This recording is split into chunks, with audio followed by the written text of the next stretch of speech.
Entrevista Venevisión, líder en opinión, por tu canal independiente, Venevisión. Muchísimas gracias por acompañarnos en Entrevista Venevisión. Ya estamos listos para iniciar nuestra conversación con el invitado del día de hoy. Él es Gerson Hernández, constituyente, presidente del Consejo de Integración Empresarial Bolivariano de Venezuela y de la Cámara Bolivariana de la Construcción. Gracias por acompañarnos. Gracias por la invitación. Muy importante su presencia en el estudio y sobre todo quisiera que arrancáramos por estos temas centrales de noticias que están en desarrollo. El ministro de Comunicación, Jorge Rodríguez, hacía referencia en parte de su presentación a la prensa hace tan solo minutos al tema y la crisis de migración de venezolanos. Él calificaba como noticias falsas las informaciones que de alguna manera han circulado. Decía que había más de 750 noticias falsas sobre el tema migratorio, mostraba unas láminas con unas cifras presentando la situación de otros ciudadanos de distintas nacionalidades en nuestro territorio y contrastaba con los señalamientos que hay a nivel internacional en materia migratoria. También está en desarrollo en la Asamblea Nacional el debate, donde uno de los puntos a debatir va a ser el tema de la migración de venezolanos. Quisiera unir este tema central de las migraciones a las medidas económicas anunciadas recientemente. ¿Cuál piensa usted va a ser el impacto? A partir de la implementación e instrumentación de estas medidas, ¿se va a minimizar ese número de venezolanos que se han ido de nuestras fronteras o piensa usted que va a haber un efecto inverso? Mira, hay que hacer un poquito de memoria, ¿no? Indiscutiblemente no vamos a tapar el sol con un dedo con el tema de la situación económica, producto de una guerra económica, una economía de guerra, que trató de asfixiar la economía venezolana y sin embargo eso generó en la población mucha incertidumbre. Esa inmigración esa estampida que hubo sobre todo de jóvenes que se fueron buscando un destino mejor con el objeto de irse a la fiebre del dólar, ¿no? Porque se manejó de que nuestro bolívar, en función a la divisa americana, ese desnivel que había de manera discriminada, por bajo ningún concepto tenía un aval, un soporte real que permitiera eso, trajo como consecuencia esa emigración. Pero bien importante también resaltar lo que ocurrió por lo menos en el día de ayer, cuando independientemente de las cifras que maneja el ministro de Información y Comunicación, también lo que ocurrió con los venezolanos que estaban en Perú. 89 venezolanos. 89 venezolanos que vivieron una experiencia que no es menos favorable a la que están viviendo otros compatriotas que están en otras latitudes del mundo, Chile, Ecuador. Es muy diferente lo que se vive. Venezuela es una tierra de gracia, ¿sabes? Y que, bueno, por tener esas cualidades específicas, y es que se arremete contra Venezuela, un gobierno que desde los inicios del comandante Chávez ha buscado la igualdad de condiciones, igualdad de oportunidades. Eso ha ocasionado, ¿no?, reacciones internacionales que lo hemos visto, decretos, sanciones, funcionarios públicos, todo, o sea, una artillería completa en contra de la economía nacional.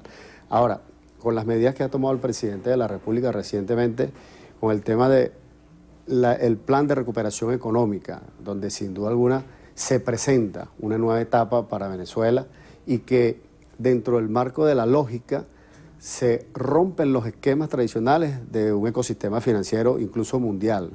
He leído algunos artículos de que Venezuela va a marcar una vanguardia en lo que va a ser la nueva economía mundial. Con esto que está ocurriendo acá, dentro de la adecuación, más que una reconversión, una adecuación de la moneda, ahora con la simplificación de 5 ceros, pero dándole una revalorización al bolívar. Claro, hay que decirlo, el petro no viene a sustituir al bolívar, por el contrario, se convierte en una herramienta de apalancamiento para poder darle el valor. Ya conocemos todo lo que el gobierno ha vociferado, lo que se ha dicho, comunicado, que un petro tiene el valor de un barril de petróleo, no define una cantidad, por ahora está definido, pero va a ser un precio fluctuante y por lo tanto el hecho del bolívar estar anclado al petro va a tener como consecuencia que en cualquier momento el bolívar también va a ir recuperando su valor. Si analizamos lo que ha sucedido en la región en las últimas horas, hay 3 señales muy importantes.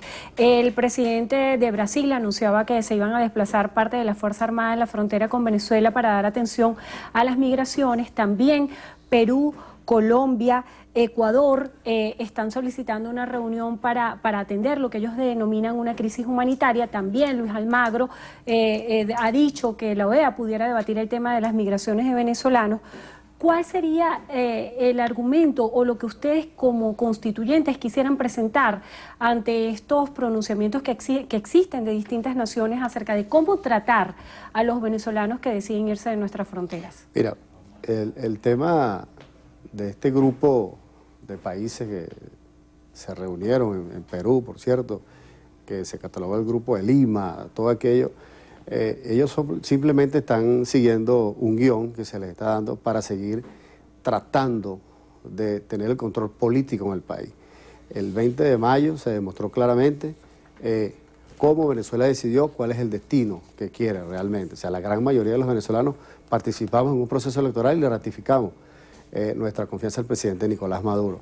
Ahora bien, eso no quiere decir que nuestros vecinos, que no son los aliados, sino que se han convertido en adversarios políticos por las políticas que genera el gobierno dentro de un modelo que quebró definitivamente el modelo neoliberal y se fue a un modelo socialista, donde estamos en construcción, todavía falta mucho por llegar allí, pero ese esquema de la igualdad que debe haber entre todos los venezolanos sigue cobrando fuerza cada vez más. Por supuesto, esto no conviene ni al imperio norteamericano, ni a países que manejan el concepto neoliberal bajo el capitalismo, porque Venezuela sigue marcando una pauta en el continente. Entonces, vemos cómo hablan de ayuda humanitaria, pero que revisen ellos sus índices de cómo es la mortalidad infantil, de cómo es el tema de nutrición, cómo ellos han desasistido a la clase de menos recursos, cómo viven en esos países, a diferencia de nuestro gobierno, que el 72% del presupuesto va a la inversión social.